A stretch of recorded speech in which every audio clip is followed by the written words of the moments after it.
Welcome back to Tom's DIY Garage. I'm Tom, of course, because it would generally be kind of weird if a guy named Bill came on from Tom's DIY Garage. You get the idea. We are not in the garage, we're not in the workshop today. We're out under the shade of the hot Texas sun, and there's a reason for that.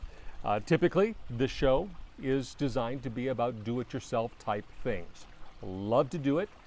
Because there's satisfaction, of course, in doing it yourself, and there's money to be saved in doing it yourself. Some combination of all of that. And sometimes it just makes sense to hire somebody to do the job for a variety of reasons. This pergola here is one of those things. It's something I could have built.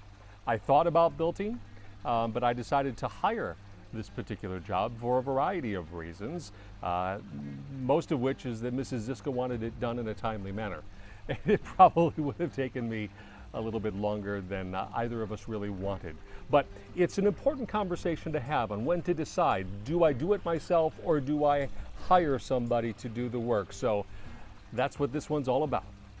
Jacob Phillips is the co-owner of DCP Pools and Patios. Yes, sir. Or patios and pools. Pools and patios. Pools and patios.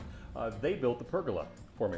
And full disclosure, they also built our pool. Yes, sir. As well. We love it. Yes, sir. Yeah. So, Jacob, when we started talking about getting a pool covering, a patio covering, when we built the pool. So when people come to you, do they kind of piecemeal this stuff together, or do they come with a grand plan, or a little bit of both? Tell me about it. It varies. Generally, people have a vision for their backyard, Mm-hmm. what they want it to look like. And so in my role, it's important to identify the budget, and can we include all of those items in one shot and get it done, all under the same construction timeline? Or do we need to phase it out and situate it so that, in this case, like we did here, we took care of the pool first, but we also built the decking structure around the pool to accommodate the placement of this pergola, which was part of your vision for your backyard. Mm-hmm. And I think we succeeded in executing that. I will tell you, I like it. Mrs. Zizka likes it, more importantly, which is For sure. harmony, Yep. which is a good thing.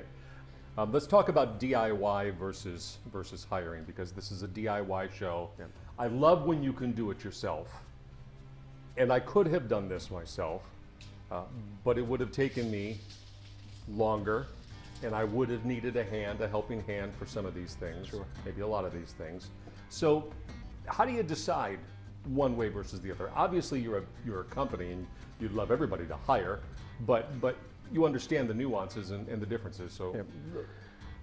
The thing about a pergola that I try to get people to understand at a high level is that not only is this a structure, and it has to have structural integrity, but it has a very high aesthetic focal point. In saying that, the cuts have to be perfect, the finishes have to be perfect. So in traditional framing for a patio, a covered patio or a home, a lot of those rough framing details, bowed wood, whatever it may be, it can be covered up. Mm-hmm. In a project like this, with a product like Western Red Cedar, some of these boards are a couple $100s a piece, and there's consequences if you don't make the right cut in the right place, the right angle. And the execution of that math has to be precise, so that way the pitch, the fall of the roof, and the placement of everything falls out so that when you look up, you see proper spacing, everything is symmetrical, and everything falls out just as it should so that it's very appealing to the eye. Here we have a steel skylift that's powder-coated black, and that skylift bracket is resting on top. It's bolted in, or lag screwed into this main beam here, which is supporting the roof of the existing patio. Mm-hmm. We cut an access hole on top. That skylift bracket sets down on top of that wood beam, and we lag screw into it. Then it has a pipe that comes out the top. We slide a roof jack over the top of that pipe, and then at the very top of that, there's a saddle that has 4 screws on each side, and then that saddle is bolted down to the top of that pipe to stabilize the bracket beam connection to the house. So the skylift bracket that rests on top of the main beam of your existing patio is a great solution to give us the additional height, to give us a spacious design where we wouldn't feel like we were closed in, but have enough room to put a sizable fan to get good airflow and still provide a very nice covered area. So that was the thing about the skylift, where DIYers run into problems is identifying the location of the main beam in relation to the roof when they get on the top side. Number one, it's scorching hot up there in the summer. Most people want to minimize their time on the roof. If you cut the hole in the wrong place, you've just put a hole in your roof in the wrong spot, and now you have to rework that and patch that up. So identifying where the beam is to make the proper cut, then controlling the size of the cut. The cut doesn't have to be 8 inches by 8 inches. We can work in a 4 inch by 4 inch space, and we can tuck that jack into place and shoot the screws down and minimize the opening and the decking of the roof. And then understanding drainage planes and how water flows and the path of the water and water penetration points and how to properly seal and get the shingle tied in around and cut around that roof jack properly is key. You have to work fast though. We have unpredictable scattered showers here in Texas, and if you're up there working on the roof and you've got it open and a rainstorm hits, well, you have to know how to cover up that hole to keep water from entering the home at that point. So that's another point to take into account if you take this on yourself. At Home Depot and Lowe's, big box stores, you can find cedar 2x4s, 2x6s, but when you start getting into the large 6x6 posts, the 4x12 beams, these are special order. We like these 4x12 beams, especially when we have grain clarity that looks like this. It's a what we call a clear beam. The grain is just outstanding, looks beautiful, stains really well. You get good shadowing over it and a good grain expression. We have our 6x6 column coming up, and we have this really big 4x12 beam that spans across the front. And one of the structural details that we implement here is this C-notch. In the 6x6 post, we submerge half of the 4x12 beam into the post, so we get actual vertical bearing. We have actual vertical bearing of this 4x12 on the 6x6 post, instead of just taking the 4x12 and putting it on the outside and using screws to fasten it and relying only on the screws to mechanically hold that 4x12. We now have bearing on the column and a very controlled directional path of the weight coming down. Talk about the structural integrity of what this can and cannot do. Yeah. So the nice thing about this structure is we have used very heavy-duty hardware and lag screws to tie all the pieces together. The piece of this project that is the most susceptible to damage during high wind events is the polycarbonate roofing. The polycarbonate roofing has fasteners that are screwed into the 2x4 battens that we've installed across the top of the structure.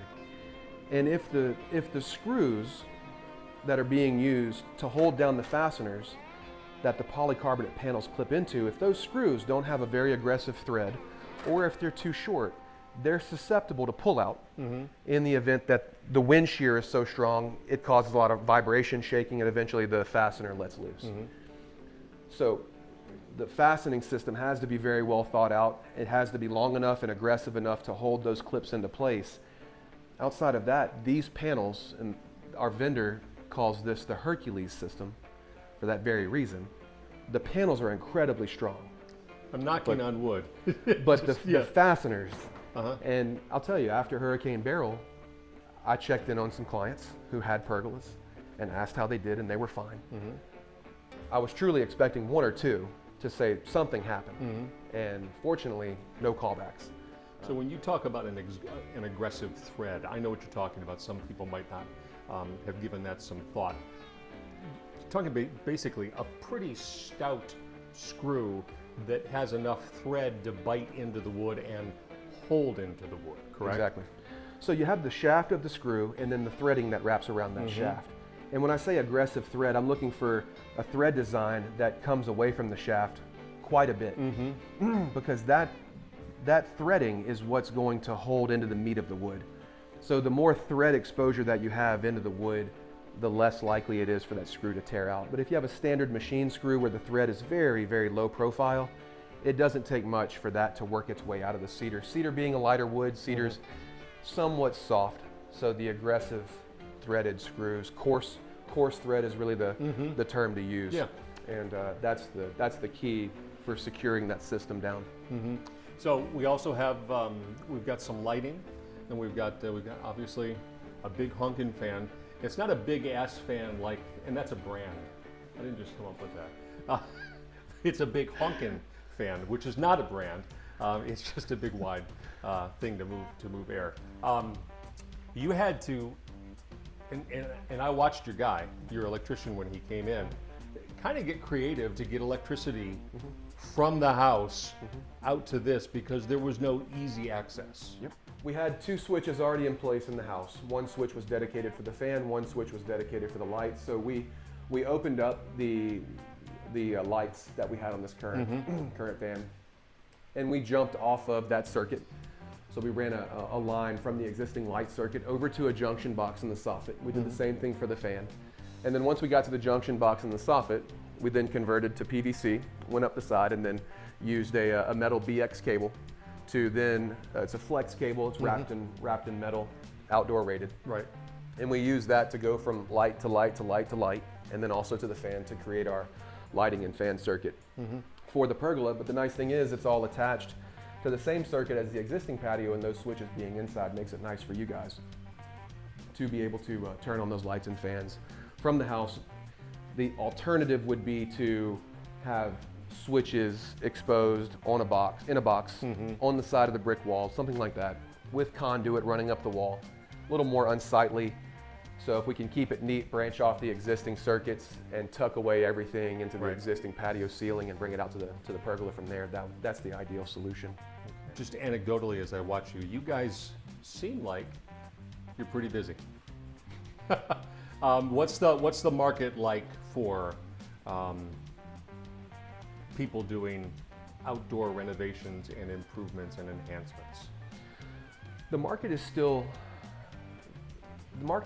very strong in this area. I have building colleagues and partners in Texas, Louisiana, Mississippi, Alabama, Georgia. And some of those economic climates in some other cities is strained, and work is slow. In our area, there's a lot of work. There's tons of new home construction. People are moving into new homes. They realize their patio is too small. They want to expand. They want to bring in the pool. But with the growth that we've had in this area, it's attracted competition. So you have such a wide variety of reputable builders in the area that it makes it a challenge to decide, who do you want to go with? Who's the right fit, the right choice for me? So we are busy. We're blessed to have a lot of work, but there is a lot of competition that we have to go toe to toe with on a daily basis. And so building trust with a client, showing clients other projects. We've taken clients on tours of pools and patios at other clients' homes who allow us to do that, which is a tremendous blessing for us. So they can see the workmanship, the quality, the post-project final. What does this truly look like? It helps clients bring that vision that they have into a real life sense. It's basically a test drive. You want to go buy a new Mercedes? Most people aren't going to buy it on a whim. They might go test drive it or test drive a friend's and realize, hey, I really like this, or I really don't. And it helps them to make a more educated decision in the end. Beyond the show me some work that you have done type and word of mouth type stuff, what would you have a prospective customer ask of you, or just ask to know whether the company they're hiring can do that which they're asking them to do? Yeah, the social proof is huge. In a lot of the neighborhoods that we work in, people are giving us a shout out on social media that we did a great job for them, or a lot of people go to verify or search for contractors on their neighborhood Facebook pages. They'll say, hey, has anybody had a pool built? And then somebody pops in and says, hey, so-and-so built my pool, here's their contact card. Give them a shout. So the social proof is a big driving factor on initial contact for a client to a contractor. And then photography, videography, things that we can do, marketing materials that we can put in front of people to show them what we can craft, what we can build. Each job has its own unique, you can't say, you know, a pergola is going to cost between X and Y. Each one is unique. And in addition to that, and I think this is important for professionals who are doing their work, if Acme Pergola Company says, I can build that for $10,000, that's just their number. That's what Acme's number is. and it's not necessarily a number that is up for negotiation. How fair is it for people to say, all right, well, what goes into that price? Because I know there are some professionals who say, look, I'm just giving you a price. I'm not going to tell you, I'm not going to let you look inside my business. How fair do you think it is to kind of itemize, if you will, where the costs come from? Itemizing out all the materials and things like that is a challenge to do because of price fluctuations and things of that nature. But anybody who's going through this process with their contractor, if you're going to compare apples to apples bids, you have contractor A, B, C, and D. Contractor A says, I'm going to build you a pergola. It's going to be 10 feet by 20 feet. It's going to have 2 posts. It's going to have 4 lights. It's going to have a fan. It's going to have a polycarbonate roof. That's it. Contractor B says, I'm going to build you an all cedar pergola. Contractor A might be thinking pine.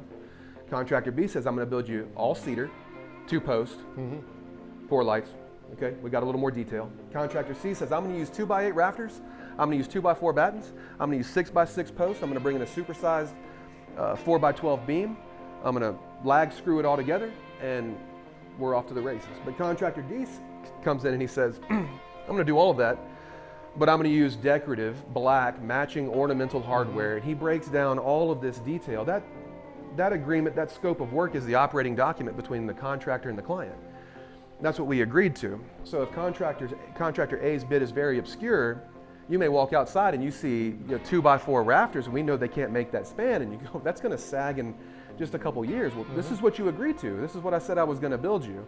Whoa, hang on a second. We need to talk about this. So identifying those details is key. Now, some contractors, they won't have the ability to break out screw by screw, piece of wood by piece of wood, each panel of polycarbonate, the exact price cost associated with that. But you'll get that all-in price, but you need to have all those details broken out. And having those details in writing as opposed to a conversation. So, well, remember, Billy Bob, you said you were gonna, and then Billy Bob doesn't do that. Yeah. It's fair to note, different elements Absolutely. that are going to be used. Absolutely. Okay. Like in your build, we have color changing lights that are dimmable. Another contractor might bring in old school incandescent bulbs or something like that, and they won't last as long. Might not be wet rated or outdoor water rated. So detailing out the project to a T as much as you can, and identifying the scope of work and what the contractor is providing and what the homeowner needs to provide. Where here, you provided your fan. Yep. I wasn't sure what taste you guys had in regards to the fan selection, so you provided the fan for me to install. I gave you a box, your electrician assembled it and installed it. That's it. That's it. I don't know if you've ever done a fan, a ceiling fan. That's huge. Because I've done a lot of them, and you find out that holding stuff up at arm's length, For sure. On top of a ladder can be a challenge. Yep. But going back to the marketplace and building and all, pergolas have become such a great solution that's a budget-friendly option to build something, to give you a covered space outside, versus doing a fully framed, fully shingled, tied-in enclosure. You're around half the price for a pergola versus a truly shingled structure. And this, I just from my own taste and Mrs. Zizka's taste, this is just striking. Yeah. It's very attractive. Yeah. And it's airy, and it provides some continuity to everything else that we've done out here. So thank you for that. Yep. Thanks for thanks for letting me not have to DIY. I would have, but I didn't have to. Yeah. Jacob, thank you. Yep. You're Appreciate welcome. you, man. Absolutely. So my thanks to Jacob and the folks over at DCP. They cashed my checks. The pergola has been built. The pergola has been paid for. So tell me what you think about the idea of hiring versus do-it-yourself. Tell me what you think about this particular project. I'm really happy with it. Mrs. Zizka's happy with it, as I have mentioned. So we are in the shade, here and over there. And the Texas Sun is doing its part as well. You got an idea for another project, hit me up on the email, the Facebook, the X/Twitter. I monitor them all. You got a question, you got a challenge. If I don't know the answer, we'll work on finding one together. I look forward to hearing from you. I'm Tom. This is Tom's DIY Garage. Rock on with your bad selves. We'll see you next time.